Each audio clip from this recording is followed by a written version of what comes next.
भगवान बुद्ध के समय में कौशल राज्य में अंगुलीमाल नाम का एक डाकू रहता था जिसने सैकड़ों लोगों का खून किया था। वह जितने लोगों की हत्या की थी उन सभी की अंगुली काटकर उसे अपनी माला में पिरोकर पहन लेता था, इसलिए उसका नाम अंगुलीमाल पड़ गया। वह बहुत ही निर्दयी और क्रूर था। बुद्ध ने अपनी ज्ञान से यह अनुभव किया कि अंगुलीमाल के मन में कहीं दया व करुणा की भावना सोई हुई है, बस उसे जगाने की आवश्यकता है। यह सोच बुद्ध उस ओर चल दिए, जंगल में जिस ओर अंगुलीमाल रहता था।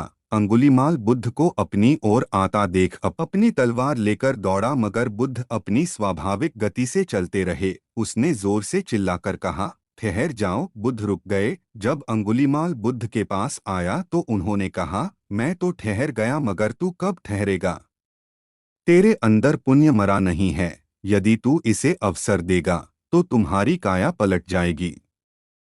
भगवान बुद्ध ने अंगुलीमाल से कहा कि तुम पेड़ की डाली तोड़कर लाओ। अंगुलीमाल ने पेड़ की टहनी को तोड़कर बुद्ध के सामने लाया। बुद्ध ने उससे कहा कि अब इसे जोड़ो। अंगुलीमाल बोला, यह मैं नहीं कर सकता। बुद्ध ने अंगुलीमाल से कहा कि जब तुम किसी चीज को जोड़ नहीं सकते, उसे तुम्हें तोड़ने का भी अधिकार नहीं है। बुद्ध की इस बात में बहुत तेज थी। यह सुनकर अंगुलीमाल के रोंगटे खड़े हो गए। उस पर बुद्ध के वचनों का बहुत ही अच्छा प्रभाव पड़ा। वह शीतल हो गया।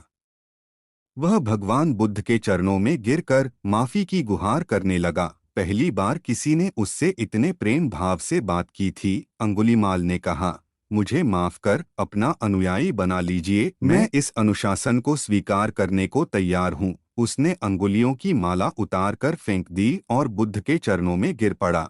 वह उसी समय भिक्षु हो गया और कुछ समय के बाद उसे अरहत पद भी प्राप्त हो गया। वह भी बुद्ध से साथ सत्य के मार्ग पर चल पड़ा। कहानी से सीख, सत्य और साहस की हमेशा विजय होती है।